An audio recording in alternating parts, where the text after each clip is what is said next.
भारत में मुसलमान खतरे में हैं? क्या एक खास समाज को लगातार टारगेट किया जा रहा है? क्या देश के मुसलमानों को सामाजिक और आर्थिक तौर से हाशिए पर धकेलने की कोशिश की जा रही है? उन्हें प्रताड़ित किया जा रहा है? क्या देश में नफरत का बीज बोया जा रहा है? क्या इस देश में सरकार की नीतियां मुसलमानों के खिलाफ हैं? ये सवाल अक्सर हमारे देश में कुछ राजनेता, कुछ बुद्धिजीवी अलग अलग मंचों से सामाजिक और सांप्रदायिक संदर्भों में उठाते हैं। लेकिन यहां सबसे बड़ा सवाल यह है कि क्या वाकई इन दावों में सच्चाई है या असलियत कुछ और है? असल में मुसलमान खतरे में नहीं, बल्कि वोट बैंक की राजनीति खतरे में है। नमस्कार, डीएनपी इंडिया देख रहे हैं आप, साथ हूं मैं आपके राहुल चौधरी। हमारा देश भारत विविधताओं का देश है जो अपनी धार्मिक और सांस्कृतिक बहुलता के लिए विश्व भर में जाना जाता है। हालांकि यहां भारत में ही रहने वाले कुछ लोग इसे अलग अलग पहलुओं में तोलकर देखते हैं, कभी धर्म, कभी जाति, तो कभी भाषा। ये सब वो मुद्दे हैं जो कभी हल होते नहीं, जिन पर बहस कभी खत्म होती ही नहीं। हर किसी का अपना अपना तर्क है, अपने अपने मिथक हैं, लेकिन आज सवाल उन लोगों से है जिनकी राजनीति या रोजी रोटी केवल इस बात पर टिकी होती है कि भारत में मुसलमान खतरे में हैं। क्योंकि हाल ही में एक रिसर्च में सामने आया है कि 2050 तक भारत दुनिया का पहला ऐसा देश बन जाएगा जहां मुसलमानों की आबादी सबसे ज्यादा हो सकती है। प्यू रिसर्च सेंटर की report the future of world religion में 2050 तक वैश्विक धार्मिक परिदृश्यों में होने वाले बदलावों का विस्तृत अनुमान लगाया गया है। इस रिपोर्ट ने भारत के भविष्य की धार्मिक डेमोग्राफी को लेकर एक महत्वपूर्ण चर्चा को छेड़ दिया है।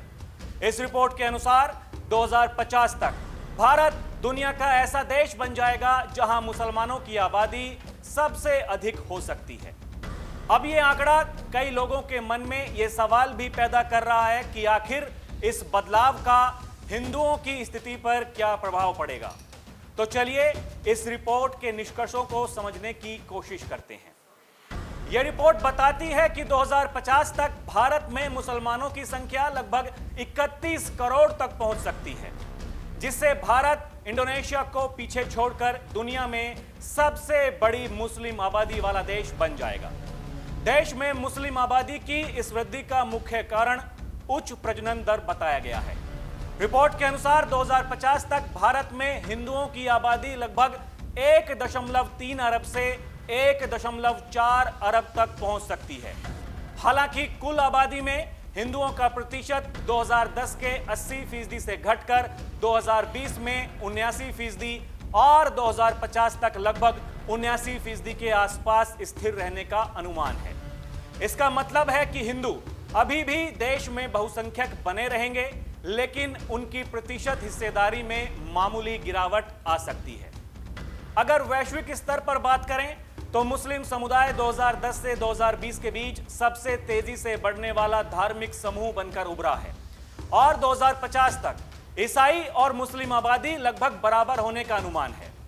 तो मुस्लिम समुदाय आज दुनिया में सबसे तेजी से बढ़ने वाला धार्मिक समूह है।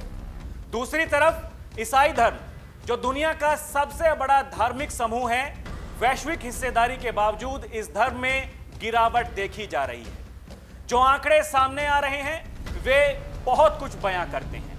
गौरतलब है कि भारत में मुस्लिम समुदाय जिस दर से आगे बढ़ रहा है, उससे आने वाले समय में यह दुनिया में सबसे ज्यादा मुस्लिम आबादी वाला देश बन सकता है। इस रिपोर्ट में बताया गया है कि 2010 से 2020 के बीच मुस्लिम आबादी में 34.7 करोड़ की बढ़ोतरी हुई है। यह बढ़ोतरी अकेले अन्य सभी धर्मों की संयुक्त वृद्धि से भी ज्यादा है। 2010 में मुसलमानों की वैश्विक जनसंख्या 23.9% थी, जो 2020 में बढ़कर 25.6% हो गई है। मुस्लिम जनसंख्या में यह वृद्धि उच्च जन्मदर और युवा जनसंख्या के कारण है। इस रिपोर्ट के मुताबिक मुस्लिम समुदाय की औसत आयु 24 वर्ष है, जबकि गैर मुस्लिम समुदाय की औसत आयु 33 वर्ष है। 2010 और 2020 के बीच भारत में मुस्लिम जनसंख्या में 3.56 करोड़ की वृद्धि हुई है। उनकी जनसंख्या हिस्सेदारी 14.3% से बढ़कर 15.2% हो गई है। इसके विपरीत हिंदुओं की हिस्सेदारी 80% से घटकर 79% हो गई। इस रिपोर्ट में यह भी कहा गया है कि अगर यही रुझान जारी रहा तो भारत 2050 तक इंडोनेशिया को पीछे छोड़कर दुनिया का सबसे बड़ा मुस्लिम आबादी वाला देश बन जाएगा। 2010 और 2020 के बीच हिंदुओं की आबादी में 12 की वृद्धि हुई, जो वैश्विक जनसंख्या वृद्धि के बराबर है। 2020 में दुनिया में हिंदुओं की कुल संख्या 1.2 अरब थी, जो वैश्विक जनसंख्या का 14.9% है। भारत, नेपाल और मॉरिशस जैसे देशों में हिंदू समुदाय सबसे बड़ा धार्मिक समूह है। हालांकि भारत में हिंदुओं की हिस्सेदारी में मामूली गिरावट आई है। अब कुछ आंकड़े उन लोगों के लिए भी हैं जो कहते हैं कि सरकार की नीतियों के कारण इस देश के मुसलमान हाशिए पर हैं। तो देश में प्रधानमंत्री आवास योजना के 31 से 35% लाभार्थी मुसलमान हैं। उज्ज्वला योजना के 36 से 37% लाभार्थी मुसलमान हैं। जनधन योजना के लगभग 42% लाभार्थी मुसलमान हैं। मुद्रा योजना के 30 से 37% लाभार्थी मुसलमान हैं। किसान सम्मान निधि के लगभग 33% लाभार्थी मुसलमान हैं। दर्शकों, अब आप बताइए कि असल में खतरे में कौन है। इसीलिए उत्तर प्रदेश के मुख्यमंत्री योगी आदित्यनाथ कहते हैं कि मुसलमान खतरे में नहीं हैं, बल्कि कुछ लोगों की वोट बैंक की राजनीति खतरे में है। दर्शकों, आपको क्या कुछ लगता है, हमें कमेंट करके जरूर बताइएगा। अभी के लिए इतना ही। आप देखते रहें डीएनपी इंडिया, हर खबर भरोसे के साथ। नमस्कार।